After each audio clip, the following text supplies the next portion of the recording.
Beli barang berkait bazar Ramadan. Sekarang ada budak ni tak panggil bazar Ramadan, bazram. Nyampah lah kan.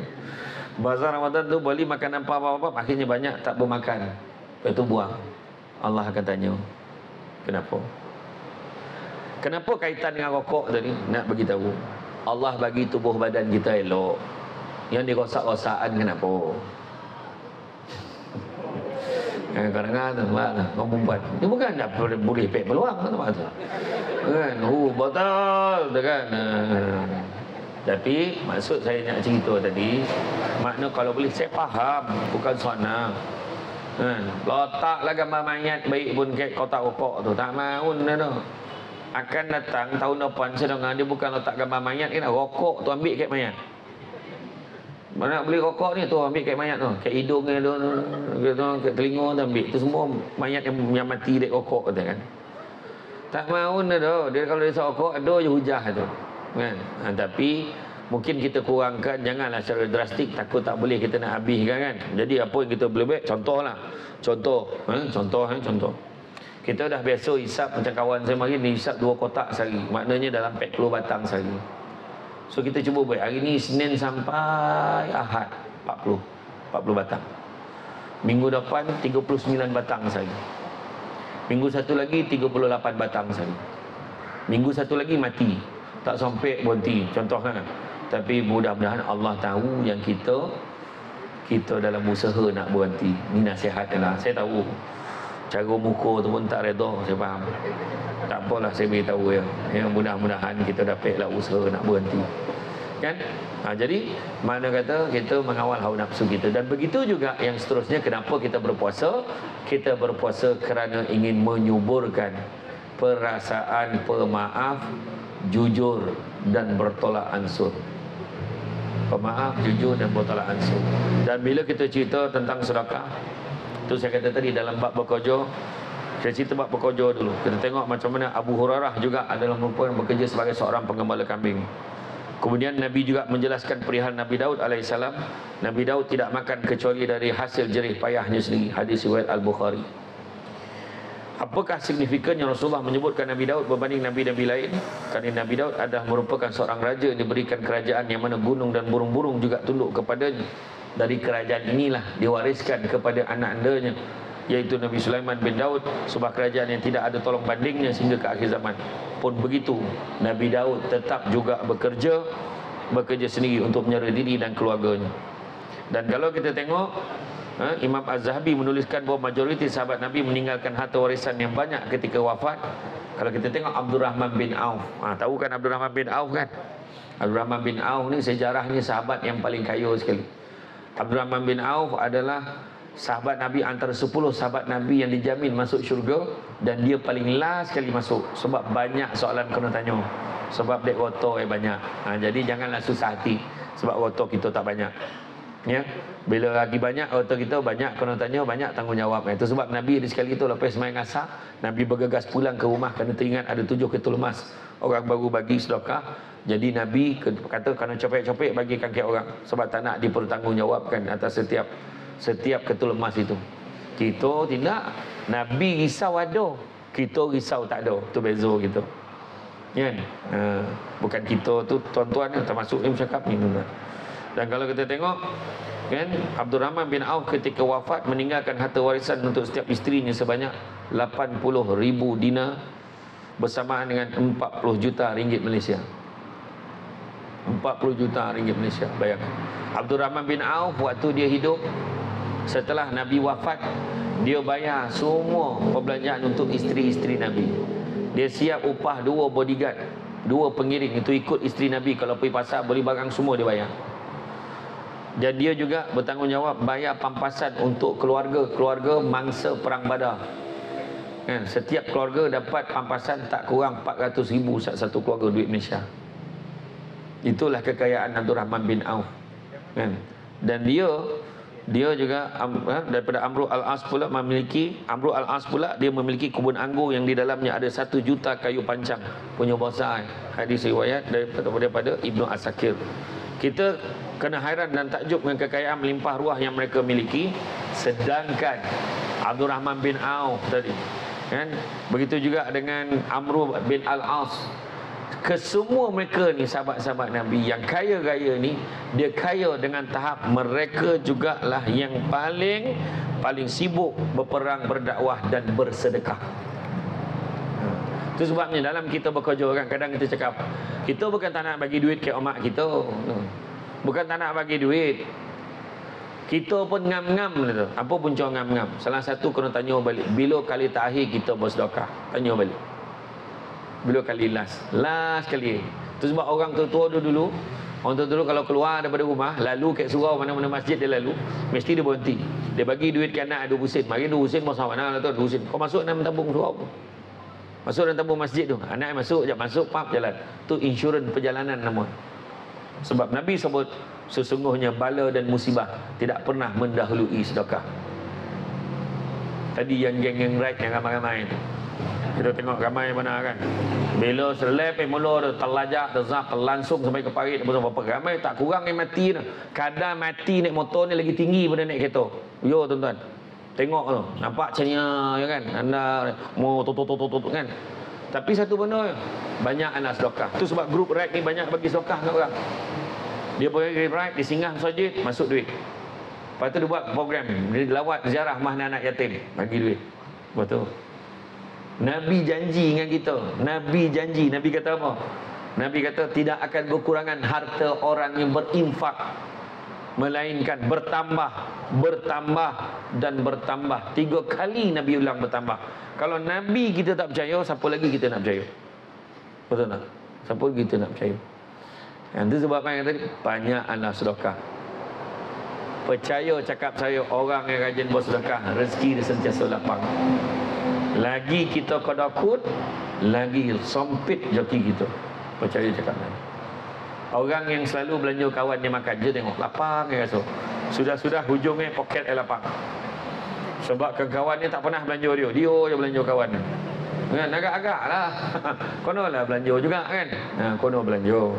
Itu sebab kita tengok kan kadang-kadang, sebab saya sendiri itu pada apa, teringat lah kan, teringat masa dulu, masa mula-mula lah saya masuk pertandingan pidato dulu. Saya masih pidato, saya wakil. Masa tu saya wakil bahagian Seremban. Saya ingat lagi masuk bertanding. Sampailah peringkat saringan di UKM. Di UKM masa tu saya tak nak masuk, sebab masa tu saya dah mengajar universiti debat-debat dengan pidato ni. Bila mengajar universiti debat dan pidato, saya fikir saya dah menang. Sebelum ni kat universiti dah menang. Lepas tu kita mengajar. Bila mengajar, tiba-tiba suruh masuk lah. Yang suruh saya masuk masa tu arwah Tok Sahak Seremban. Dia suruh saya masuk. Saya kata tak nak tu, saya tak sihat, saya demam. Malam tu dia hantar bodyguard bawa ubat suruh saya makan. Wah, saya membongak ya, khabar tak sihat. Dia bagi satu ubat, nama ubat tu Augmentin. Augmentin ni satu ubat antibiotik yang kuat lah untuk badan. Saya tak ada makan dia, tapi masa lepas tu beberapa minggu, beberapa bulan lepas tu saya demam. Memang saya makan ubat tu berpuluh-puluh, copek elok betul, tapi memang ubat tu ubat terkawan.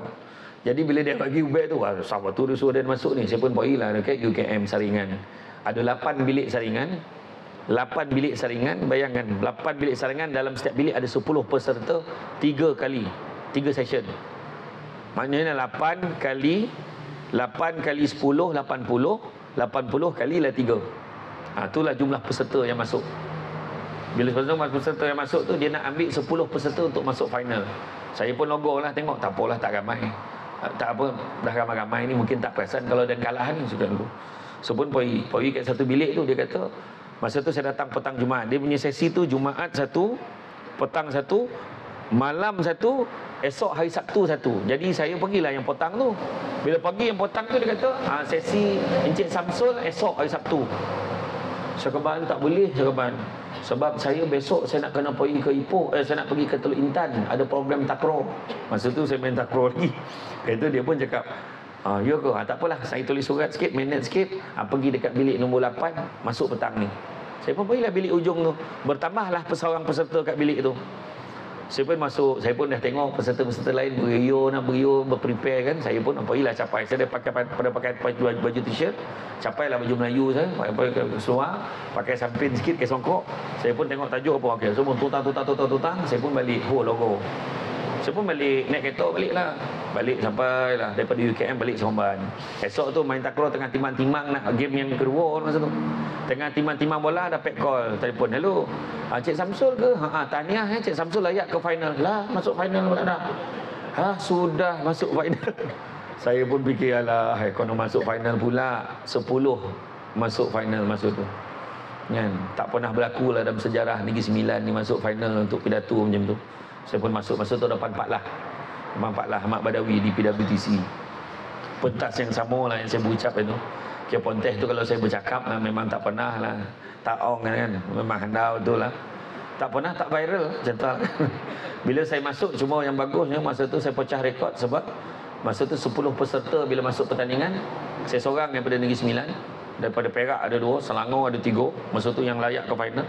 Sabah ada 2. Jadi Johor ada seorang, JB ada seorang. Jadi diumumkan tempat ketiga seorang perempuan, Puan Hajah Faridah tu dengan markah 76 markah daripada Johor Bahru. Puan Hajah Faridah ni dulu ketua wanita. Tempat kedua Jaim Atuh daripada Sabah, 77 markah. 76 77.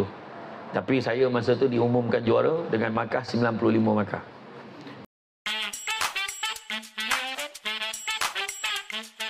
Assalamualaikum warahmatullahi wabarakatuh. Apa khabar semua? Saya Syamsul Ban. Ni saya nak buat pengumuman cabutan bertuah Aidilfitri Al-Am kepada semua penggemar susu kambing Al-Am. Kami ada berita baik untuk anda semua. Kami akan mengadakan cabutan bertuah Aidilfitri Al-Am buat semua pelanggan yang membeli susu kambing Al-Am. Cabutan bertuah Aidilfitri Al-Am akan berlangsung pada 1 Mac 2024 hingga 1 April 2024. Bagi yang ingin menyertai cabutan bertuah ini, anda bolehlah scan kod QR yang terdapat pada kotak susu kambing Al-Am. Jangan lepaskan peluang ini kerana pelbagai hadiah yang menarik menanti anda.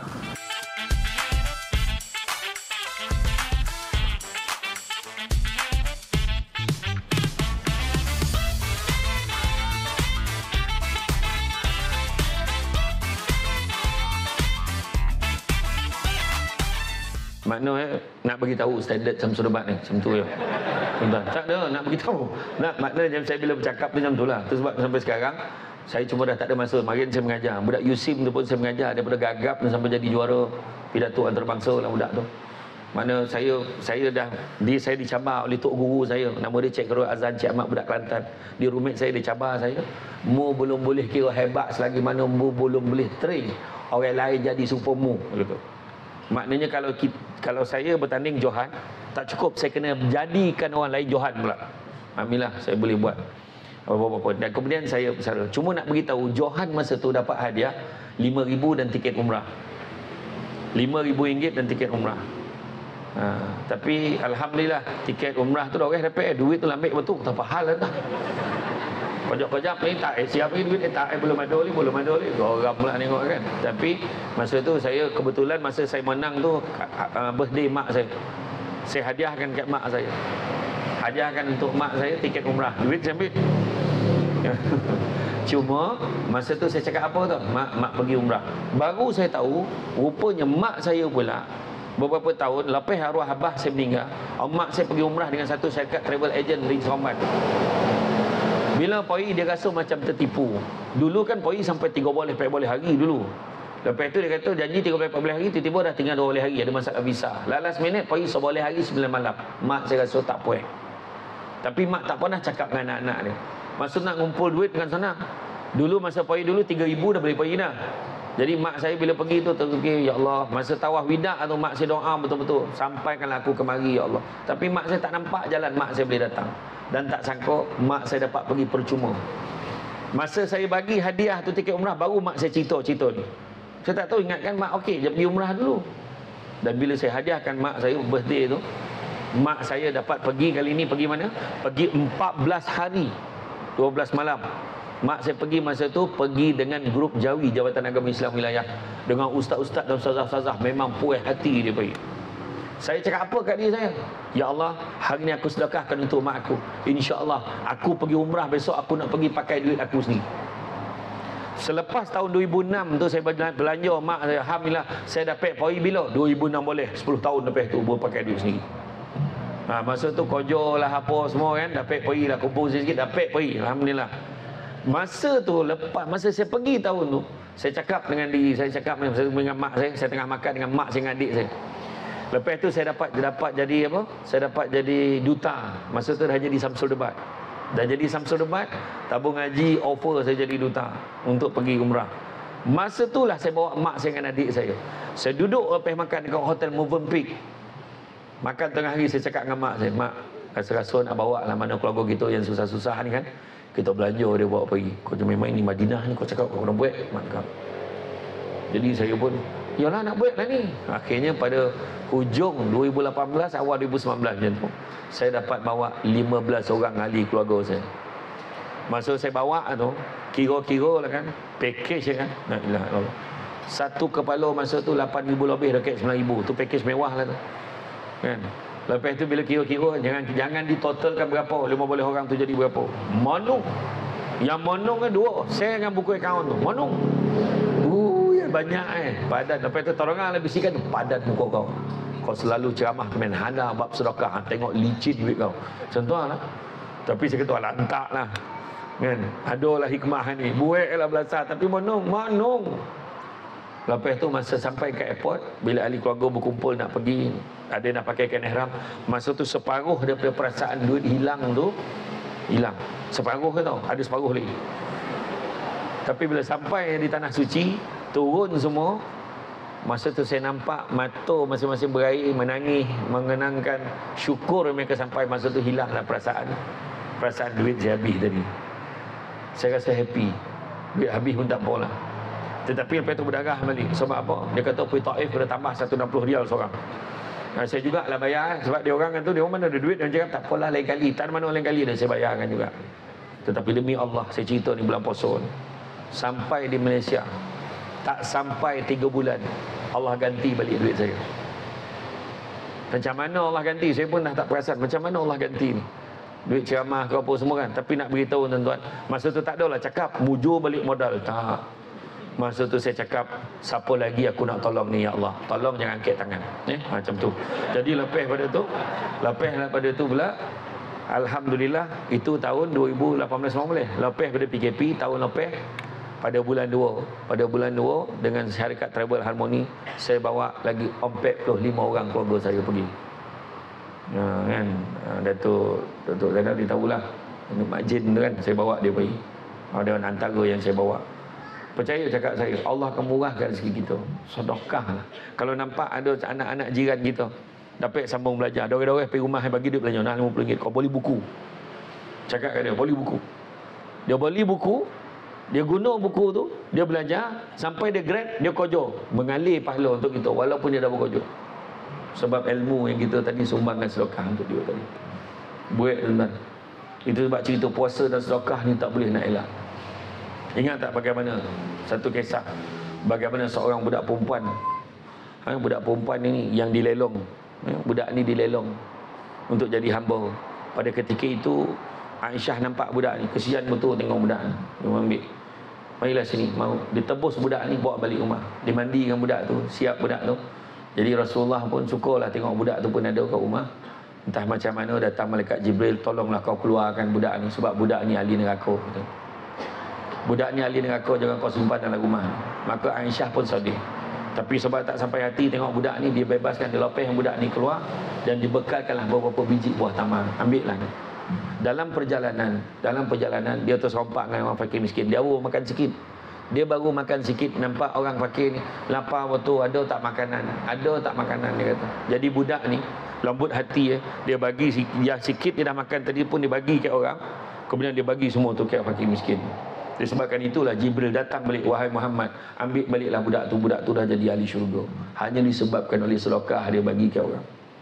Macam sekarang kan, kita nak makan, kita nampak ayam dah tinggal sekotul.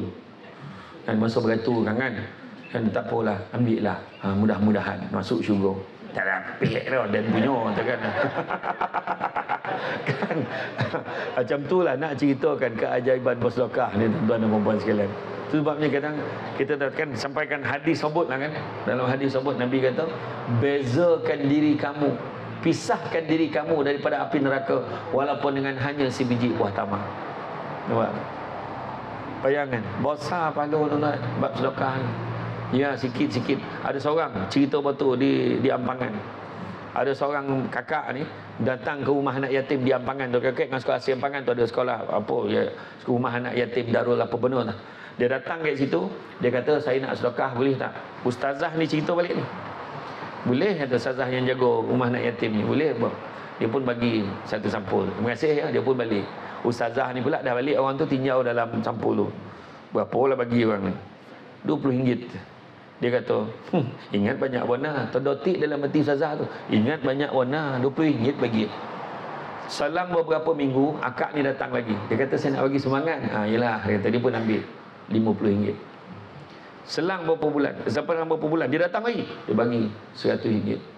Dia bagi RM500. Sampai sekarang, tak pernah miss, konsisten. 2 minggu sekali atau sebulan sekali, dia akan bagi RM500 ke RM1,000 ke rumah anak yatim.